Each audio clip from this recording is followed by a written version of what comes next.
Hey guys, welcome back to the channel. Today we're going to be doing a new series called Director's Legacy, and we're going to talk about Wes Craven today. So I'm going to start off with some of his early schooling and whatnot, and then go into what he did before he became a director.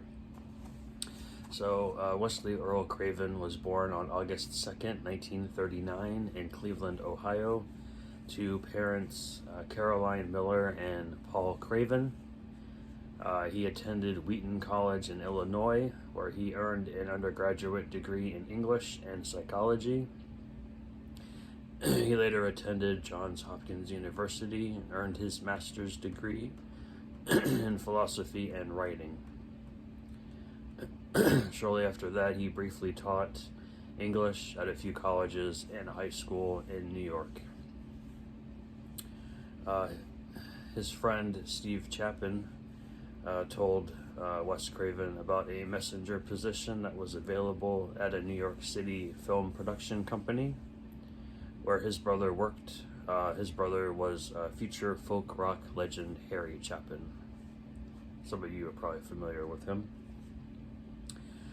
Craven's first job in the film industry was a sound editor, which Harry Chapin had taught. Craven would later become assistant manager and edit a film called You've Got to Walk It Like You Talk It or You'll Lose That Beat in 1971. Craven left the academic world behind and entered the pornographic film industry for a short period of time. He never used his name, Wes Craven. He used pseudonyms while directing, editing, writing, etc. This will lead up to his first feature film that started it all, and that is the controversial film The Last House on the Left, starring David Hess, produced by Sean S. Cunningham, which he would later go on to do the Friday the 13th, about 8 years later. Where do we start here? If you guys seen this, I'm not going to go into what it's about. But it's definitely shocked audiences and critics upon its original release. And it still retains its reputation as one of the most harrowing cinematic experiences of all time. So if you guys haven't seen that, I highly recommend it. So fast forwarding to 1977 is when he would go behind the camera once again, and we would come up with the film The Hills Have Eyes. This one stars Susan Lanier, Robert Houston, Martin Spear, and then we get household names like Dee Wallace. I don't know why I said household. Dee Wallace and Michael Berryman. And Michael Berryman would come back in a later movie that we'll get to. Dee Wallace, I believe I don't know if this was her first film, but she's definitely come a long way since then. Another controversial film in this, and what happens in this movie as well. But this would spawn a sequel and then a remake in 2006. 1978, he directed a film here based on a Lois Duncan novel called Summer of Fear, also known as Stranger in Our House. Basically, this is about Linda Blair, and she is into witchcraft. So I have not watched this one yet, so as you can see, it's still sealed, but wanted to get into that one eventually. 1981, he released a little film here called Deadly Blessing, with Ernest Borgnine, Sharon Stone, Susan Buckner, and like I said before, the return of Michael Berryman. This is another crazy movie, especially that ending.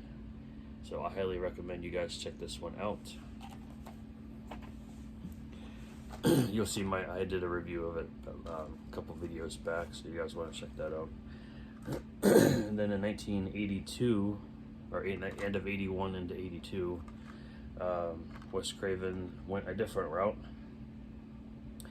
and he did a comic book movie based on a DC comic, and that is Swamp Thing, with Louis Jordan, Adrienne Barbeau, and Ray Wise.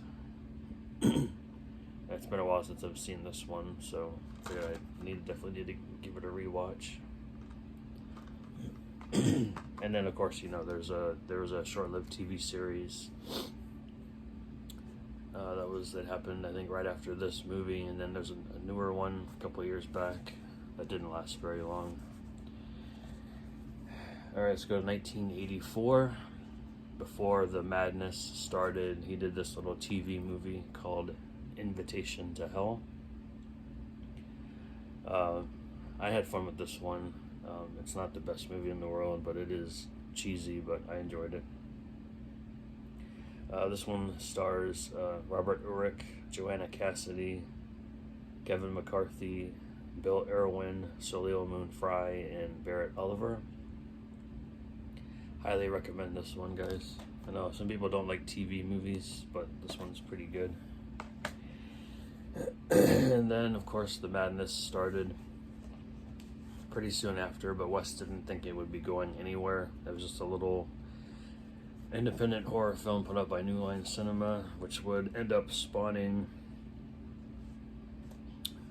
there's the original Seven, and then there was a short-lived TV series, Freddy's Nightmares, and then there was Freddy versus Jason, the crossover between Nightmare on Elm Street and Friday the 13th.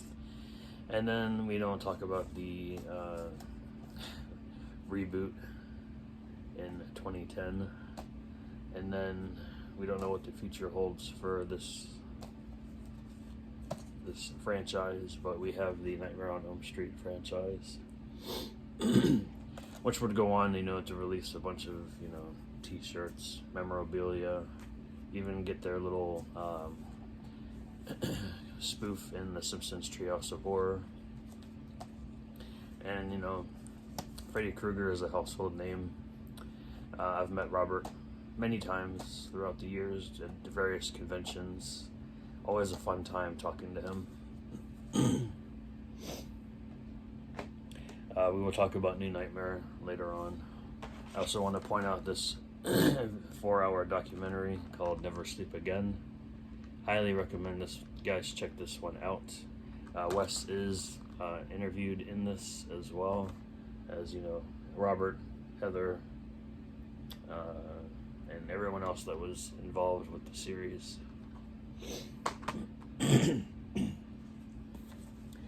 Okay, right after that, he did a TV movie called Chiller, which I do not own in my collection.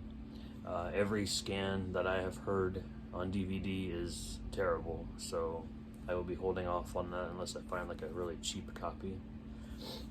So after that, we get the sequel of The Hills Have Eyes.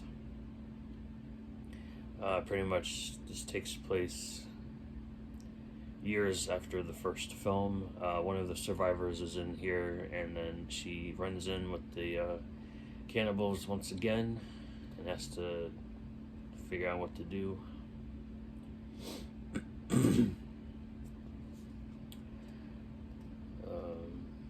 But yeah, this one's not terrible. I thought it was okay. I prefer the first one. In 1986,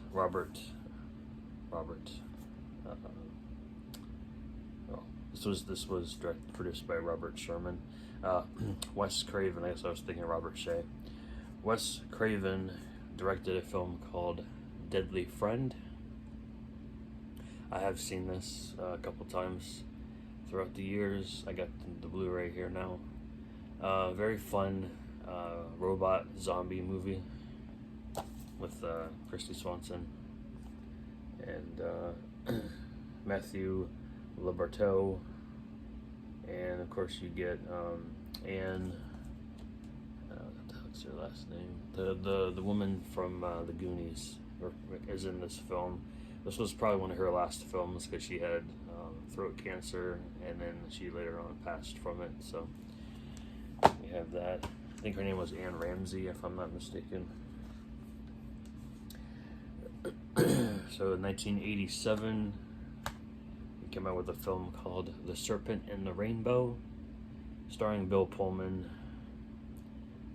I haven't watched this film in years, so I gotta go back and give it another watch. But this is about voodoo and zombies, and it's based on true-to-life experiences of Wade Davis.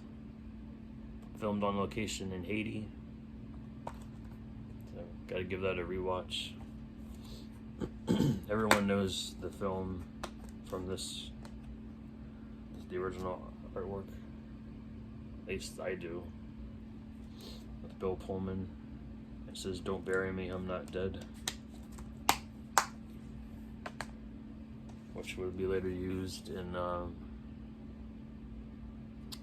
well, I think it was the same year, Nightmare on Elm Street 3. "You shouldn't have buried me, I'm not dead." No, we got in 1989. We have a fun film here called Shocker, starring Mitch Pileggi as notorious Horace Pinker. Basically, this inmate gets electrocuted, and he turns into a terrifying energy source, goes around killing people. This one also has Ted Raimi in it, which is pretty nice. I like Ted Raimi. He's a nice guy. Alright, now we're getting into the 90s here, and this is probably one of my favorite films of the 90s, and that is The People Under the Stairs. A crazy movie about this couple who take kids and throw them in their basement, and they're both very demented people, and then they take the wrong person in there, and then all hell breaks loose. So fun film, highly recommend it. So between 91 and nothing really happened until, of course, New Nightmare came out in 1994, and I've already gone over that. It was Freddy's return to the big screen, but it was supposed to be the between dreams and reality of real life. I enjoyed it. Not everyone did, but I enjoyed it. 1995, Wes Craven teamed up with Eddie Murphy and his brother Charlie, and they came out with a film here called Vampire in Brooklyn, starring Angela Bassett as well. I haven't seen this one in years. So this is a recent pickup, so can't wait to dive back into that one. And then another franchise came about soon after that. Of course, we have Ghostface and Scream. He went on to direct three sequels to this, and then there's a new one that just hit theaters a couple weeks back. So the franchise is still going on to this day. I recommend the Scream franchise. Not everyone thinks it's, some people think it's overrated. I personally don't.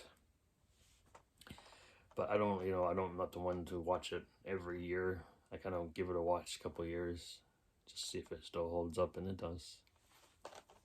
Got some familiar faces in there. 97, of course, got Scream 2. And then after Scream 2, he took a break from horror, and he did this drama here called Music of the Heart.